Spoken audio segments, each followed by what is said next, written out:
Welcome to Buckeyes Tomorrow Morning for Sunday, December 3rd. I'm your host, Tom Orr. The game against Michigan is in 363 days, and a little later on today, we will find out who and where Ohio State will play its next football game. But we're recording this about 7:30 p.m. on Saturday night.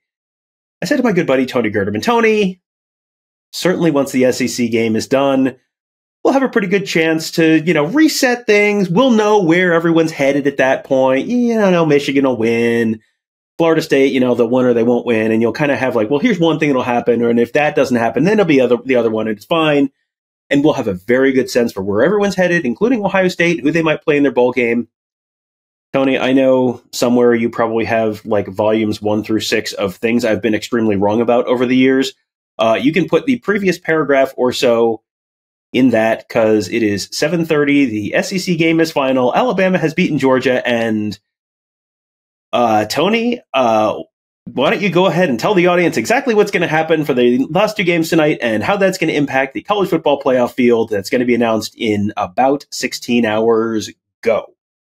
No, I don't think I'm going to do that, Tom.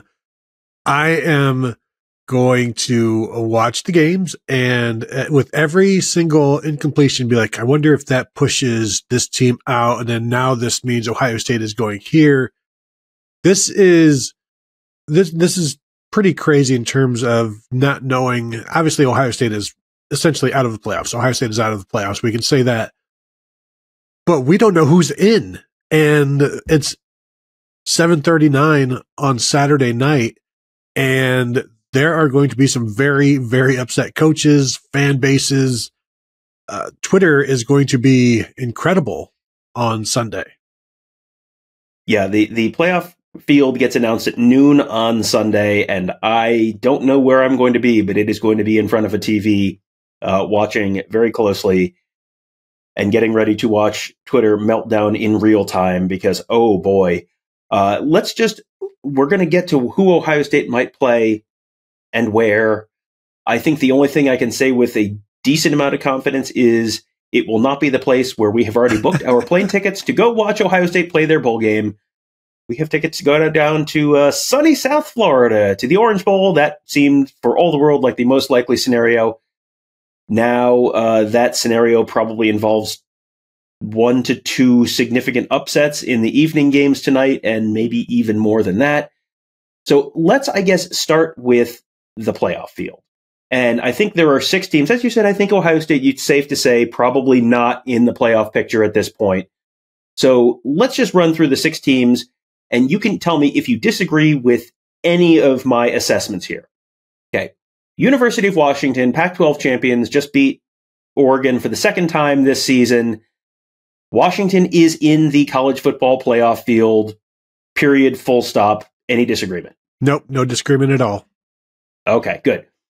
That is probably the last definite answer that we have. Okay, next up. The University of Michigan Wolverines, always a concern of this podcast and the audience for this podcast. If they beat the University of Iowa Hawkeyes on Saturday night in Indianapolis, they are in, period, full stop.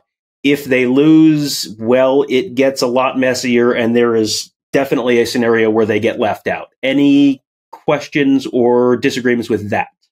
Nope. I think the only concern is if they win, who is number 1, them or Washington? Yeah, I think that's fair. And at that point, yeah, I mean, that's going to be the least of the playoff committee's concerns. I think they might just kind of go, yeah, I don't know, it doesn't matter, you, and then they're going to spend the rest of the time arguing about 3, 4, 5, 6 in this scenario. Okay. Number 3, the Big 12 champion, Texas Longhorns. I have them in as probably in. They are the Big 12 champions. They are 12-1. They have a head-to-head win over the SEC champion, Alabama Crimson Tide. I think it would be difficult but not impossible for the committee to leave them out at this point. Your thoughts?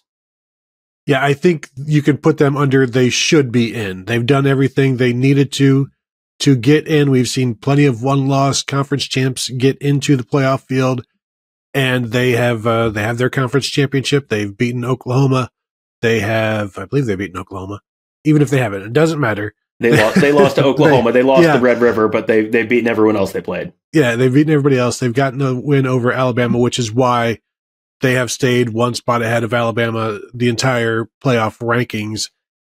And to see that change at this point, if you do that, you better make sure that Texas is one of the playoff teams, whether that is 4 and Alabama is 3, but we'll get to that. So yeah, I'm with you. I think Texas should be in. And if they're not, then they're not going to enter the SEC as happy campers. No, they definitely will not. So I think we've got, I think you've got Washington in for sure. Michigan, assuming they don't do something really stupid on Saturday night, they should be in. Texas, you would really have to stretch the bounds of, the previous definitions of what a playoff team is to get them out. I think I feel reasonably confident that, assuming the status quo kind of plays out, those are 3 of your teams. Now, Florida State, undefeated as of this moment. They're about to play Louisville. I don't know if they're going to play with their second or third string quarterback. They are a considerable underdog against virtually everyone else in any kind of hypothetical matchup of college football playoff field. The playoff committee has talked about the fact that it is the best, not the most deserving, and this has always been the case. And it's like, well, I don't know that previous examples of playoff fields would stand up to that scrutiny. But either way, Florida State, Tony, probably win, and they're in. Maybe. Your thoughts? I am a little below maybe. Having been on those calls with the committee the last couple of weeks, they view this as a different Florida State team than the one that was 10 or 11-0 with Jordan Travis at quarterback. They view this as a very different team. And yet they still continue to rank them number 4, even though they go into each week with a clean slate. So I am not convinced that Florida State is in with a win. And I know there's never been an undefeated Power 5 champion that has been left out to this point. However, the committee doesn't need to worry about setting precedents or following precedents with this being the last year of the 4-team playoff. I think it was a very, it wasn't an accident that they talked about it as being the 4 best last week, not the 4 most deserving. And that's why I believe you need to see Florida State with a 59-0 type of win over Louisville, like Ohio State had in 2014 against Wisconsin. Because if Wisconsin loses or Ohio State wins that game 23-20 in 2014, I'm not convinced they make the playoffs. No, I don't think they did. And that was Ohio State having to jump a couple teams that were ranked ahead of them that both won that previous week, because that was before the Big 12 had a championship game. This would just be Florida State having to, Georgia was ahead of them, but Georgia lost. Alabama was a couple spots behind them, so Alabama, won, but didn't win by a ton. So I don't know. I don't think they need a 59-0. They might need to win by 10 or 14. I don't know they need to win by 59, but there is a lot of gray area there in a way that I don't think there has ever been gray area with what could be a 13-0 undefeated Power 5 conference champion. No undefeated Power 5 conference champion has ever been left out, but no SEC champion has ever been left out. But no team that was ranked number 1 in the penultimate, meaning next to last, rankings has ever been left out. So you're going to make history. If Michigan and Florida State both win on Saturday night, 2 of the never have I evers are going to be things that have happened. So that's, Alabama, I'm thinking they're out unless either Florida State or Michigan lose, but they're maybe not out if Florida State lose. Alabama, Georgia right now, you presumably have to put Alabama over Georgia because they just won, right? Yeah, absolutely. There's no conference championship there. You have the head-to-head. You have the extra data point of the conference championship game. So Georgia falls out at this point, and they need a ton of help to stay in there. For me, it would be Alabama is going to jump 4 spots, essentially, probably, perhaps, winning, and you might see Florida State drop a spot for winning, and that's what would have to happen, essentially, to put Alabama in over Florida State. Obviously, Alabama's win is better than Florida State's, but I will believe an SEC champ doesn't make the playoffs when I see it. And because I can believe they leave Florida State out sooner than I can believe they'll leave Alabama out. I said that exact phrase on the phone with a friend of mine about 45 minutes ago. I will believe it when I see it that they will leave an SEC champion out. This would also be 2 years in a row that Nick Saban felt he got hosed if they do get left out, because he was adamant last year that they should have gotten in. So I feel like, boy, you're setting a weird and dangerous precedent by jumping Alabama over Florida State. That becomes a very, very subjective thing at that point. But, you can't very well jump Alabama over Texas, probably. So, yeah, that's going to be quite a meeting on Saturday night / Sunday morning for that playoff committee. So, all right, Tony, let's say Texas, Washington, Michigan, Florida State. That's your field. Alabama and Georgia then are in the New Year's Six pairings. One of them goes to the Orange Bowl to play, presumably, Louisville. Where does that leave Ohio State? That would leave Ohio State somewhere, Tom, other than the Orange Bowl. And we're talking about possibly the Cotton Bowl, which is this year it's at-large versus at-large. And also you've got the Fiesta Bowl, which is at-large versus at-large. The Peach Bowl is at-large versus group of 5. So Ohio State will be in one of those bowl games, presumably, I think more realistically, the Cotton Bowl or the Fiesta Bowl.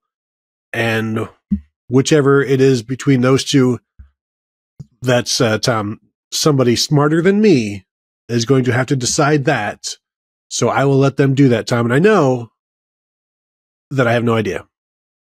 It seems like at that point, you probably put, if Alabama's a higher ranked team in the final rankings, which you would assume they would be with a head-to-head, they would go to the Orange Bowl as the highest ranked of the Big Ten, SEC, Notre Dame group, and they would play the highest ranked non-playoff ACC team.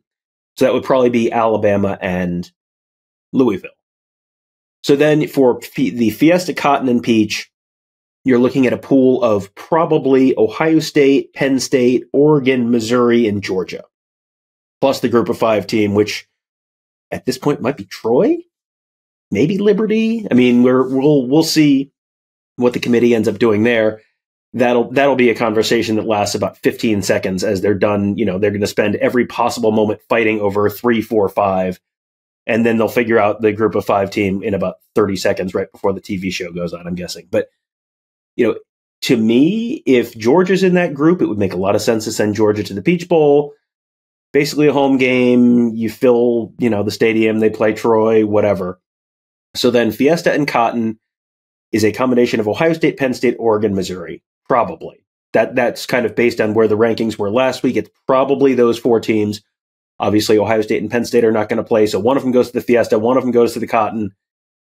Fiesta Bowl, you assume Oregon probably in the Fiesta Bowl because that's a little more west, and Missouri in the Cotton Bowl because that's a little more plainsy, right? So Ohio State versus Oregon in the Fiesta, Penn State versus Missouri in the Cotton, maybe reverse the Big Ten teams. I mean, does that all make sense?